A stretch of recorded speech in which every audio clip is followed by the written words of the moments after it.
Graça e paz, povo de Deus, como vocês estão?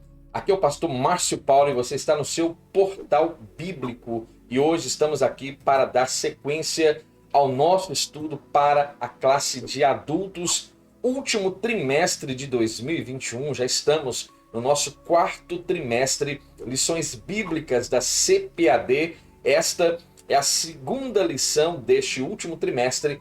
Quero deixar aqui o card com todas as lições já apresentadas, bem organizadas em uma playlist. Estamos falando de um tema extraordinário, o apóstolo Paulo, lições da vida e ministério do apóstolo dos gentios para a igreja de Cristo. E esta lição tem o título Saulo de Tarso, o perseguidor. Esta lição será ministrada no próximo dia 10 de outubro de 2021 e essas lições são comentadas pelo pastor Elienay Cabral. Eu quero fazer uma oração juntamente com você. Você sabe, nós sempre começamos nossas classes de escola bíblica com uma oração e então após esta oração iremos fazer todas as leituras que irão fundamentar a nossa reflexão a partir de agora. Então, aperte o cinto e venha comigo neste momento de reflexão. Senhor, a ti clamamos e suplicamos pela pessoa bendita do teu Espírito. Estamos nesta segunda reflexão para a conclusão deste trimestre, ó Deus, o último trimestre de 2021. E aqui estamos falando a respeito da vida do apóstolo Paulo e grandes ensinamentos podemos extrair para a nossa vida. Então fale conosco, traga iluminação à nossa mente e que o Senhor possa nos usar como instrumento para que a tua palavra seja aplicada aos corações. É o que nós te pedimos e o fazemos no nome santo de Jesus. Amém. Você está aqui pela primeira vez, seja muito bem-vindo. Não saia sem antes se inscrever aqui neste portal. Deixe o seu like abençoado, deixe o seu comentário, nos diga de onde você tem acendido o nosso conteúdo. Você tem toda a liberdade para compartilhar os nossos conteúdos nas suas mídias eclesiásticas, familiares, sociais, abençoando quem você ama através de uma boa reflexão da palavra de Deus. Meu muito obrigado também a você que já faz parte dos mais de 700 inscritos neste portal. Daqui a pouco vamos chegar a 1000 inscritos com o seu apoio, eu creio nisso. Vamos então fazer as nossas leituras relacionadas ao nosso assunto de hoje. O texto áureo proposto diz: E Saulo, respirando ainda ameaças e mortes contra os discípulos do Senhor, dirigiu-se ao sumo sacerdote. Atos capítulo 9, versículo 1. A verdade prática diz: a igreja é uma instituição divina que perdurará na terra até o arrebatamento, pois do contrário já teria acabado ao longo da história. E o nosso texto bíblico para leitura bíblica, faça a leitura deste texto. Eu quero fazer a leitura deste texto porque julgo ser extremamente importante. Então você pode pausar o vídeo para que possamos fazer esta leitura juntamente. E o texto diz: e também Saulo consentiu na morte dele, aqui falando sobre Estevão.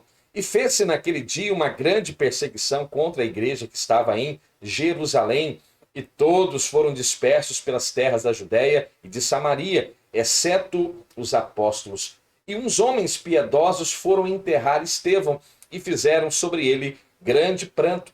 E Saulo assolava a igreja, entrando pelas casas e arrastando homens e mulheres, os encerrava na prisão. E persegui este caminho até a morte, prendendo e pondo em prisões tanto homens como mulheres, como também o sumo sacerdote me é testemunha, e todo o conselho dos anciãos. E recebendo destes cartas para os irmãos, fui a Damasco para trazer manietados para Jerusalém aqueles que ali estivessem, a fim de que fossem castigados. Bem tinha eu imaginado que contra o nome de Jesus Nazareno devia eu praticar muitos atos, o que fiz também em Jerusalém. E havendo recebido a autorização dos principais dos sacerdotes, encerrei muito dos santos nas prisões, e quando os matavam, eu dava o meu voto contra eles. E castigando-os muitas vezes por todas as sinagogas, os obriguei a blasfemar. e enfurecido demasiadamente contra eles, até nas cidades estranhas os persegui. Textos de Atos capítulo 8, versículos 1 ao 3, também Atos capítulo 22, versículos 4 e 5, e Atos capítulo 26, versículos 9 ao versículo 11. Esses, pois, são os textos que irão fundamentar a nossa reflexão a partir deste momento. Saulo de Tarso, o perseguidor. É muito interessante nós falarmos sobre a vida e ministério do apóstolo Paulo, este que hoje conhecemos como o apóstolo dos gentios. O tema geral para esta reflexão diz que devemos nos conscientizar a respeito do problema da perseguição aos cristãos no mundo. Este é um ponto importantíssimo e estará sendo avaliado dentro desta reflexão.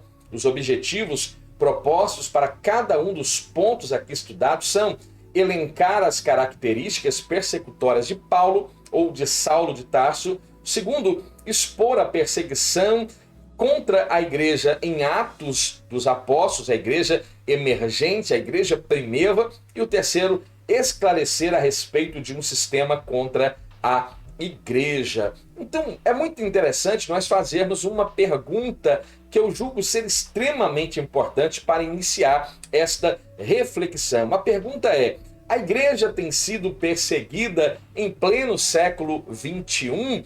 Às vezes, nós que estamos no lado ocidental do mapa mundi, temos uma leve percepção de que talvez essa perseguição não seja tão acentuada como na verdade, e lamentavelmente ela o é. Então, lamentavelmente, a resposta é sim, a igreja ainda continua sendo perseguida, ainda que estejamos vivendo os dias mais modernos possíveis. A perseguição tem acompanhado a história da igreja, intercalada por períodos de tolerância que eram justamente agora seguidos por novos atos de perseguição, tanto por forças externas e também, é triste dizer isso, como também perseguições de cunho interno. E isso eu creio que será muito bem apresentado aqui neste contexto. Olhar para a história da igreja é olhar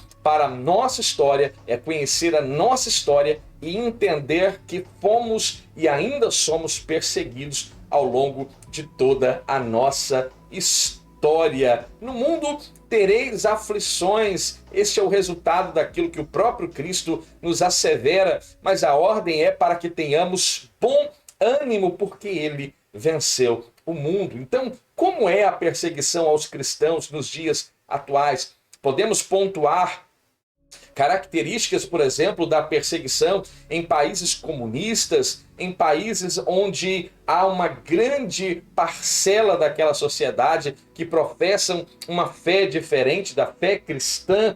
Então, por exemplo, como é a perseguição aos cristãos no Afeganistão, por exemplo? Sabemos que recentemente o Afeganistão entrou agora na mídia, notícias estão sendo ditas a respeito daquele país. E como é a perseguição aos cristãos no Afeganistão, por exemplo? É impossível viver abertamente como cristão no Afeganistão. Você que está aí do norte ao sul do Brasil, tendo total liberdade para professar a sua fé e cultuar o nosso Senhor e Salvador Jesus Cristo, no Afeganistão você não poderia abertamente expor e professar a sua fé.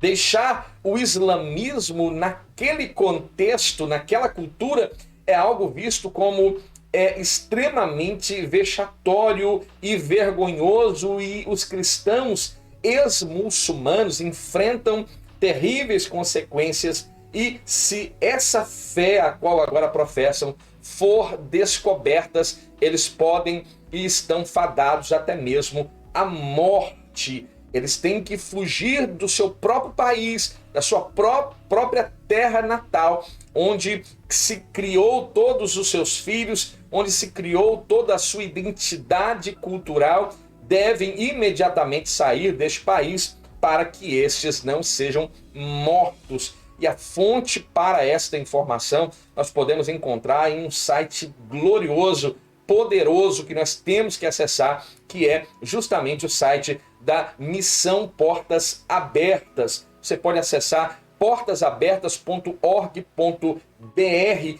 e você vai ter muitas informações importantíssimas, relevantíssimas para o assunto proposto para esta reflexão. Então veja, há esta ideia na mente de muitas pessoas que não existe hoje, nos dias modernos, uma perseguição de parâmetros que encontramos dentro de Atos dos Apóstolos, ou aqueles que conhecem um pouco da história da igreja, que ocorreram em outros períodos da história da igreja.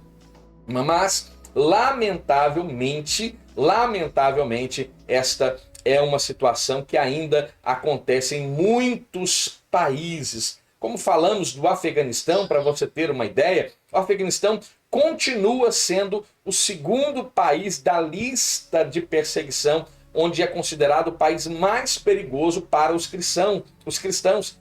E essa perseguição é apenas um pouco menos opressora do que, por exemplo, é na Coreia do Norte, para você ter uma ideia. O Estado Islâmico, o Talibã, ainda tem uma presença muito forte e uma violenta ação no Afeganistão, com o Talibã agora controlando grandes regiões. E quando eu citei o site da Missão Portas Abertas, você pode entrar então no site da Missão Portas Abertas e ali você vai encontrar um link para uma lista mundial de países que em um grau de 1 a 50, né, onde 50 é o nível máximo do grau de perseguição, ali nós encontramos pelo menos 50 países que ainda há uma grave perseguição contra os cristãos. E eu quero aqui pontuar apenas alguns desses países, como a Coreia do Norte, que encabeça esta lista, depois o Afeganistão, que já citamos, a Somália, a Líbia, Paquistão, Eritreia, Iêmen, Irã, Nigéria, Índia, Iraque e por aí vai, países do Oriente, e que há uma grave perseguição contra a Igreja de Cristo. E como nós, a igreja ocidental, uma igreja que tem maior liberdade para pregar e professar esta fé, como nós devemos nos comportar diante daqueles que estão sendo oprimidos e que professam a mesma fé que eu e você. Essa lição ela é extraordinária e deve chamar a nossa atenção para este assunto importantíssimo que é missões. E é bom falar de missões porque estamos falando do Saulo de Tarso, o perseguidor, que quando vai agora descobrir esta fé em Cristo, vai professar esta fé em Cristo, se tornará, por que não aqui podemos afirmar, o maior missionário que já permeou esta terra, andando pelas paragens da Galácia, plantando igrejas em todos os lugares onde este agora estava chegando, por certo, uma ferramenta gloriosa da parte de Deus e que nos ensina por demais a vida e ministério de Paulo. Então, a história da expansão da igreja no livro de Atos dos Apóstolos mostra justamente um fariseu zeloso. Este era Saulo de Tarso, né? Ele que se identifica como um fariseu, aquele que desde a mais tenra idade crescia aos pés de Gamaliel, recebendo toda a instrução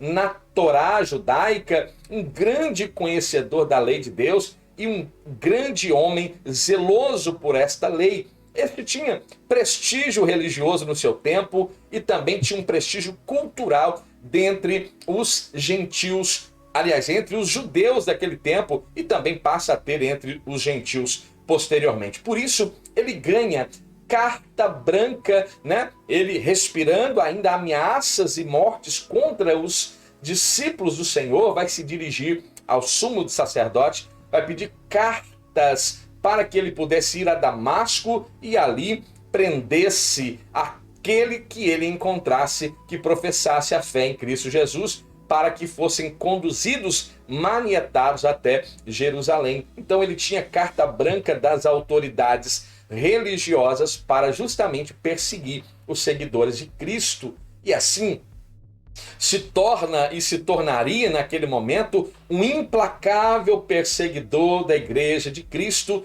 no primeiro século. Que característica interessante, como Deus de fato mudou e transformou a vida de Paulo. Um perseguidor extremo se tornará também um pregador de um grande zelo pela palavra de Cristo, que muda, transforma e liberta a vida do indivíduo. É justamente sobre isso que vamos falar aqui hoje. Falaremos sobre Paulo, então, como o perseguidor implacável, né? Também vamos falar sobre a perseguição contra a Igreja de Cristo e também vamos falar sobre quando um sistema se volta contra a Igreja de Cristo. O próprio Paulo, não é ninguém falando a respeito dele, ele mesmo se identifica, se descreve quando lemos na primeira epístola a Timóteo, capítulo 1, versículo 13, ele diz: a mim que dantes fui blasfemo e perseguidor, injurioso, mas alcancei misericórdia, porque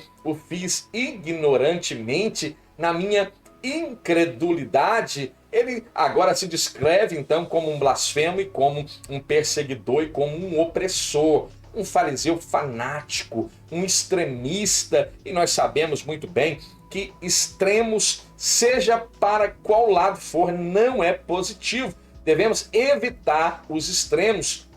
Ele tinha uma convicção de que o seu papel era justamente destruir o caminho, destruir a fé cristã, matando, se necessário, e prendendo aqueles que agora professavam sua fé em Cristo Jesus. É uma postura zelosa? Ok, mas mostra o caráter arrogante, como ele fazia de forma truculenta, usando de grave violência contra pessoas simples, humildes, e não eram apenas esses atos proferidos contra homens, mas também contra mulheres, sem qualquer ato de misericórdia ou compaixão. Pastor, você está falando de Saulo de Tarso? Sim, estamos falando aqui sobre Saulo de Tarso, aquele mesmo que escreveu quase 70% do Novo Testamento, aquele que se tornou uma ferramenta gloriosa de Deus e que deixou, inspirado pelo Espírito Santo, os maiores ensinamentos escriturísticos para a igreja no Novo Testamento.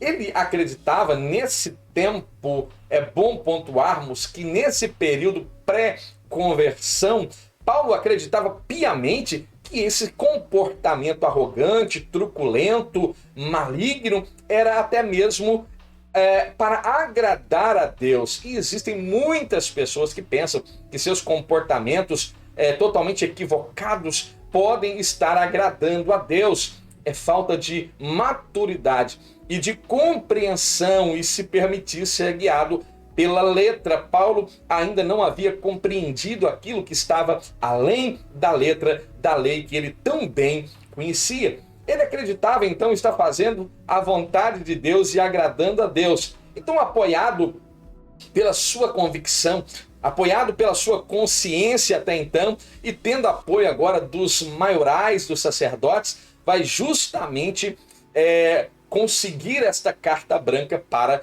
que pudesse ir em todas as regiões prender aqueles que estavam professando a fé em Cristo. Então ele usava de meios ilegais? Não, ele estava usando de meios legais para atacar os cristãos. É por isso que nós temos que tomar muito cuidado com as concessões que fazemos e como permitimos que questões do mundo começam a adentrar dentro das nossas igrejas. E às vezes muitas coisas têm entrado por força de lei.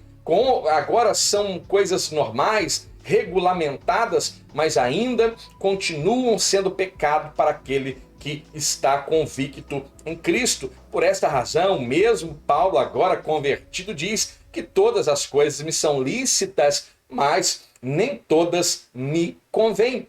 Então, por causa da sua truculenta, veja, os seguidores de Jesus tiveram que fugir para outras cidades. O perseguidor respirava ameaças de morte. Como isso pode acontecer no tempo do apóstolo Paulo, no tempo do apóstolo dos gentios? Era algo terrível e deveria ser imediatamente repudiado. Mas veja, ele estava perseguindo e ele estava deliberadamente perseguindo a igreja de Cristo. Eu peço perdão porque o meu telefone começou a tocar, mas já está desligado. Então veja, era algo extremamente delicado. Aquela perseguição era algo muito eficaz no pensamento do apóstolo Paulo, cumprindo segundo a sua mentalidade a vontade de Deus, para que aquela fé cristã pudesse ser sufocada até que ela não existisse mais. E curiosamente, Paulo seria um instrumento para que esta fé pudesse criar mais raiz, ou se tornassem as raízes mais profundas e pudessem alcançar as nações gentílicas. E esta palavra está ao alcance de mim e de você até os dias de hoje. O perseguidor Paulo, ou Saulo de Tarso naquele tempo, respirava as ameaças truculentas contra os cristãos, contra a igreja de Cristo. Não via problema algum em prender homens e mulheres. Ele fazia tudo isso sem nenhum problema. Ele tinha um foco, e o foco era justamente ir atrás daqueles que professavam a sua fé em Cristo Jesus, o Nazareno. As ameaças de Paulo. A expressão que encontramos em Atos capítulo 9, versículo 1, respirando ameaças e morte, descreve Saulo de maneira figurada como uma fera selvagem que ameaça a sua presa. Isso fica claro aqui dentro do texto que vamos ler aqui novamente, 9:21 de Atos dos Apóstolos. E todos os que ouviam agora falando que este estava convertido ao caminho, à fé cristã, diziam: não é este o que em Jerusalém perseguia os que invocavam este nome, e para isso veio aqui, para os levar presos aos principais dos sacerdotes? Veja como aqueles que estavam naquele contexto, agora admirados, estarrecidos com a atitude de Paulo, ou com a conversão de Paulo. Então, naquele momento, o perseguidor Paulo era visto como um exterminador, pois conduzia os cristãos justamente às prisões ou à prisão, para ali serem, por certo, julgados, mortos, como é o caso de Estevão, que daqui a pouco iremos falar. Então, por que Paulo perseguia os cristãos? Ora, por quê? Você consegue responder de forma direta e bem objetiva os motivos que levaram Saulo a se tornar um perseguidor sem clemência alguma, inclemente contra os seguidores de Cristo? Era justamente o zelo destrutivo que este possuía pela Torá. Torá é o Pentateuco, Gênesis, Êxodo, Levítico, Números e Deuteronômio. Então esse zelo excessivo, destrutivo, veja, e o suposto fato de que Jesus, talvez fosse um blasfemo, a ideia equivocada, um fanatismo religioso, incapaz de fazer com que este tão inteligente homem, como o apóstolo Paulo, pudesse interpretar a lei como de fato deveria interpretar, a cegueira que a religiosidade gera e provoca nos homens, pode gerar em mim e também pode gerar em você. Então, para Saulo, o anúncio de que um crucificado pudesse ser o Messias, e um Messias prometido, isso era um problema gravíssimo. Como os profetas iriam predizer este Messias sendo crucificado, Isso era um escândalo. Ora, quem fosse suspenso no madeiro, na cruz, de acordo com a lei, estava sob maldição divina. Deuteronômio capítulo 21, 23 diz, abre parênteses, e aqui reticências, porquanto o pendurado é maldito de Deus, reticências, fecha parênteses. Então, por isso, nosso Senhor não passava de um blasfemo na ótica de Paulo, na ótica de Saulo de Tarso, interpretando a lei de forma equivocada. Mais tarde, para você ter uma ideia, na ocasião agora da sua conversão, agora não é o Saulo de Tarso perseguidor, mas agora é o Saulo de Tarso convertido, é agora aquele que também é chamado Paulo, e não há mudança de nome, tá? Não pregue como muitos dizem que Deus mudou o nome de Saulo para Paulo, porque não há esta mudança, né? É um caráter do contexto onde ele está inserido. Dentro do contexto judeu, ele é Saulo, né? Porque é oriundo de Saul, o mais famoso ou o primeiro rei de Israel, chamado Saul, da mesma tribo em que Paulo também é oriundo, a tribo de Benjamim. Então ele é Saul, é Saulo, e o seu nome romano, Paulo. Então em Atos diz que Saulo também chamado Paulo. Não há uma mudança de nome, como encontramos em Abraão, em Sara e outros personagens da Bíblia Sagrada. Então veja, agora no contexto da sua conversão em Cristo, ele descobre que Cristo assume a maldição da lei e por isso nos livrou dessa maldição. Veja como a graça vai trazer luz à lei que estava imperando no coração de Saulo de Tarso. Mas nós, agora ele descrevendo aos irmãos coríntios, na primeira epístola, capítulo 1, 23, mas nós pregamos a Cristo crucificado, que é escândalo para os judeus. Ele está falando de algo que ele mesmo vivenciou na sua própria carne. É um escândalo, é escândalo para os judeus. Ele não ignora esta premissa judaica. E loucura para os gregos. Um herói, geralmente os heróis usam capa, voam, se transformam em pessoas poderosas, cheias de força, né? E esses são os heróis modernos que possuem suas armas ultrassônicas e que arrebatam os corações dos meninos e das meninas, dos jovens e das crianças, e até os adultos se envolvem, mas este herói iria chegar montado em um jumentim e seria levantado no madeiro, morto, crucificado. Isso era algo que ele ainda não tinha, com toda a inteligência que possuía, ainda não estava apto para compreender a grandeza deste grande mistério. O segundo ponto, a perseguição contra a igreja de Cristo. A perseguição de Saulo contra Jesus era uma perseguição contra a igreja. Não pense que qualquer perseguição que aparentemente ela é individual, é contra mim. Olha, estão me perseguindo, estão perseguindo a mim de forma... Não, essa perseguição, ela é de forma ampla e podemos generalizar, ela é contra a igreja de Cristo. Nós somos igreja de Cristo, nós, como pedras vivas, edificamos agora este edifício que é agora templo do Espírito Santo de Deus. Então veja, o corpo de Cristo é uma instituição divina. Ao passo que ele respirava ameaças e morte contra os seguidores de Cristo, a sua intenção era acabar com a igreja de uma vez por todas. Ao atacá-la, ao atacar a igreja, Paulo atingiu pessoas que representavam Cristo, dentre as quais havia um homem muito inteligente, astuto, ágil, habilidoso, arguto, defensor do nome de Jesus Cristo, chamado Estevão, um homem que a Bíblia o apresenta como um homem cheio do Espírito Santo de Deus. Então, Saulo de Tarso e Estevão. Se por um lado Saulo era um erudito que chamava a atenção, uma cultura excelente, um poliglota, veja, agora ele tinha tanta autoridade na Torá, conhecia a lei de forma absurda. Agora ele estava diante de um outro personagem chamado Estevão, um erudito do judaísmo com uma grande capacidade para confrontar ideias contrárias ao ensino de Jesus. Veja, este agora Estevão, que também era um doutor na lei, no judaísmo, ele já havia conseguido enxergar além da letra. Já conseguia enxergar aquele Cristo crucificado como aquele que toma sobre si toda a maldição, tornando-se maldição, sendo levantado naquele madeiro.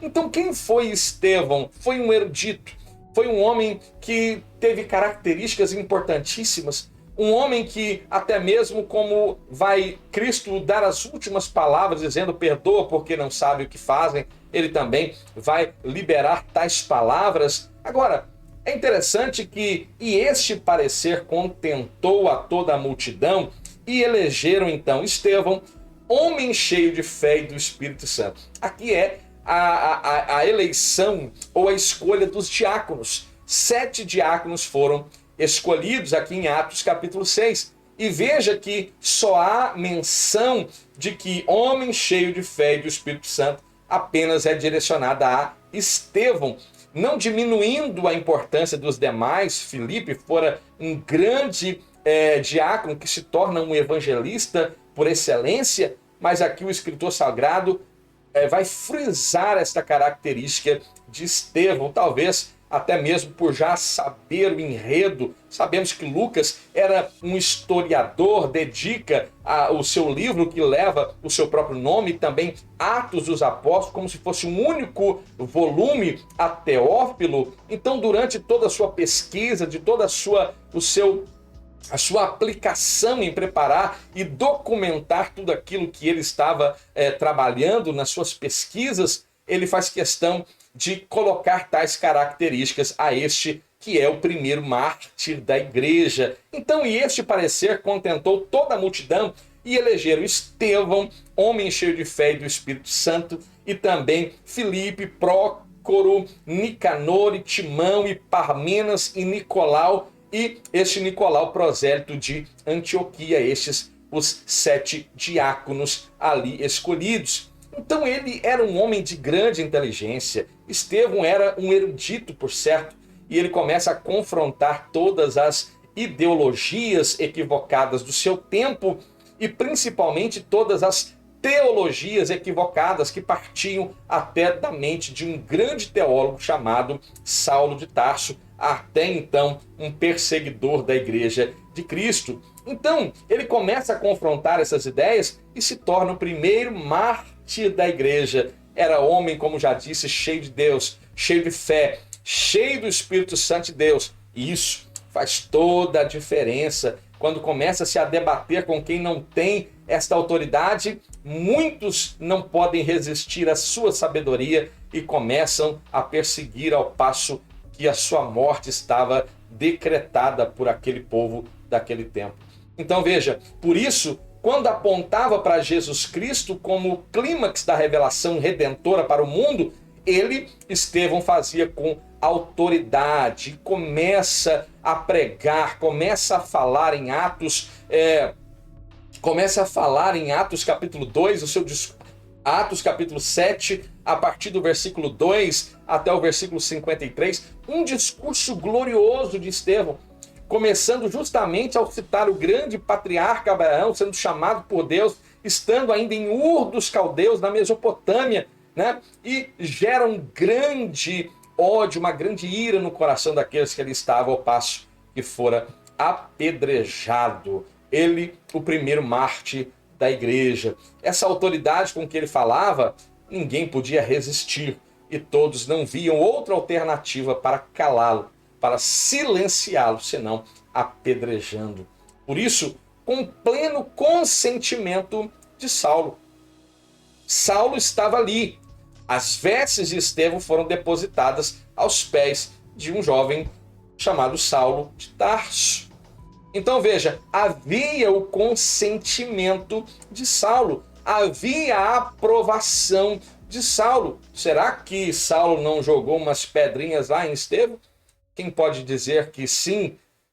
E quem pode dizer que não? Eu não estava lá, você também? Então nós podemos supor que se ele foi morto apedrejado, se havia consentimento de Paulo ou de Saulo de Tarso, então não é um exagero dizer que até o próprio Saulo de Tarso pode ter jogado algumas pedras em Estevão. Então este fora apedrejado até a morte. Mas se por um lado mataram Estevão, por outro vão potencializar a mensagem do primeiro mártir da igreja. Como disse certo pensador, certo teólogo, né, diz que o sangue dos mártires é justamente aquilo que potencializa o crescimento da igreja, porque é justamente o sangue do mártir ou dos mártires, a semente da igreja de Cristo Jesus. Então olha que coisa gloriosa, né? Se por um lado apedrejaram Estevão, a perseguição está instaurada em Jerusalém, era um meio pela qual a igreja começaria a sair. onde a igreja começaria a cumprir o ide, saindo para as regiões, aqueles que eram perseguidos, iam falando a respeito de Deus, plantando igrejas e o nome de Deus sendo glorificado. O diabo pensa que tem êxito quando consegue arruinar e matar aquele que aqui está em voga, Estevão, o primeiro mártir, mas ele se deu mal. O sangue de Estevão foi uma semente que produziu muitíssimo e potencializou a mensagem do Evangelho de Cristo Jesus. A igreja atual, a nossa igreja, a sua igreja local, a minha local, a igreja no contexto mundial, né, continua a despertar fúrias de certas autoridades políticas, religiosas, que não aceitam a liberdade e vida que o Evangelho proporciona. Então, nós que servimos a Deus, nós que professamos esta fé, devemos estar gratos e felizes por gozarmos desta liberdade que temos. O Brasil ainda nos permite tal liberdade. Hora ou outra começam a acontecer algumas coisinhas aqui, o intuito é justamente tentar fazer a igreja parar. Neste tempo de pandemia, existem alguns protocolos sanitários que estão impedindo algumas igrejas de abrirem ainda. Em alguns estados, o tal do passaporte sanitário, que vai ampliando algumas dificuldades, mas nós podemos, como nação, levantar as nossas mãos aos céus e louvar a Deus porque temos tido liberdade para falar da nossa fé e professar a nossa fé. Porém, como já falamos aqui, existem irmãos que servem a Deus como eu e você, mas estão em países comunistas e que estão totalmente fechados para o Evangelho de Cristo e continuam a pagar com a própria vida por causa da sua fidelidade a Deus, a Cristo. E aí, o que nós devemos fazer por esta igreja que continua sendo perseguida no século 21? Devemos orar por esta igreja, devemos clamar por esta igreja perseguida e suplicar a mão poderosa de Deus que intervenha, que mude o contexto, que intervenha com o poder do céu. E nós sabemos que o Senhor em breve virá e todas estas mazelas que muitos cristãos estão sofrendo serão de uma vez por todas removidas e o nome de Deus será glorificado. O terceiro ponto, quando um sistema se volta contra a igreja. Como era a perseguição contra os primeiros discípulos? Saulo de Tarso, por exemplo, liderou uma perseguição contínua e violenta. Hoje nós lemos e gostamos de ler isso. A nossa luta não é contra carne e contra sangue, mas é contra principados e potestades. A luta desta igreja, destes primeiros discípulos, a luta de muitos cristãos hoje ainda, dentro destes países comunistas, ainda continuam sendo também, além desta batalha que é espiritual, eles ainda continuam lutando contra a carne e contra sangue. Sim, estão morrendo, estão entregando suas vidas, sim. Saulo, naquele contexto, prendia cristãos, mandava açoitar, mandava matar, sem escrúpulo algum, homens, mulheres, seja quem for. Não tinha meio termo, não tinha conversa naquele tempo. Então veja, só uma coisa poderia acontecer para mudar aquilo. E daqui a pouco nós vamos falar e com alegria falaremos sobre a conversão de Saulo de Tarso. Então, de sobremaneira perseguia a igreja de Deus e a desbastava. Gálatas capítulo 1, versículo 13, palavras do próprio apóstolo Paulo. Saulo entendia que praticar estas barbáries era defender a sua fé judaica. Ele diz que ignorantemente fazia. Então, parece exagero afirmar que Saulo de Tarso torturava os primeiros cristãos, mas é ele mesmo que declara. Ninguém está colocando palavras na boca de Paulo, ninguém está escrevendo sobre o texto sagrado, não. Ele mesmo, inspirado pelo Espírito Santo, vai falar, vai fazer uma autobiografia. Lucas vai escrever sem nenhum medo de ignorar alguns pontos, como encontramos em Atos dos Apóstolos. A verdade, ela é ali evidente, patente aos nossos olhos, para que nós entendamos claramente que o mesmo Deus que mudou a vida de Saulo de Tarso, perseguidor, também continua mudando vidas até os dias de hoje. Além de castigar fisicamente, também empregava meios psicológicos, uma tortura psicológica para conduzir aqueles que estavam ali sendo oprimidos a blasfemar e a negar a sua fé. Basta você abrir em Atos capítulo 26 e você verá o testemunho deste mesmo Saulo de Tarso a respeito da sua antiga conduta antes da sua conversão. A obra foi grande, não foi?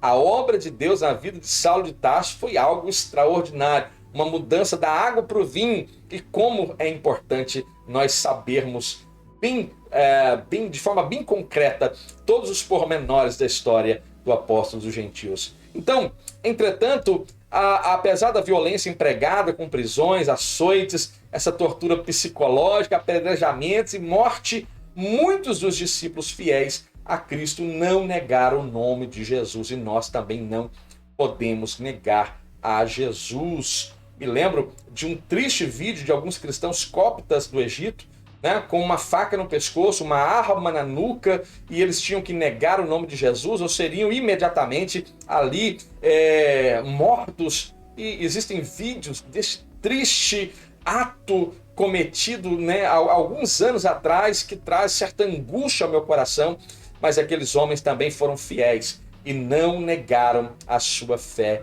em Cristo Jesus, né?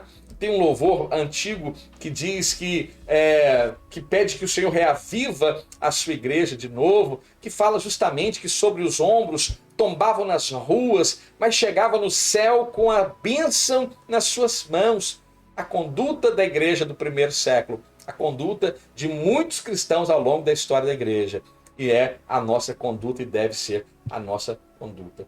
Aqui, o pastor Elienay Cabral fala um pouco sobre a perseguição no contexto pentecostal aqui no Brasil, com a chegada dos pioneiros da Assembleia de Deus, Daniel Berg e Gunnar Wingre, que eram também vítimas de grave perseguição e também de violência. Esses e muitos outros pioneiros sofreram agressões físicas e também psicológicas. E nós que conhecemos um pouco da nossa igreja sabemos que isso é uma verdade, né? Então, ao olhar para trás, nós devemos enxergar que muitos pagaram um preço altíssimo e devemos nos conscientizar de que a obra pentecostal também custou um alto preço. Então, se a igreja fosse uma mera organização humana, você acha que existia ainda?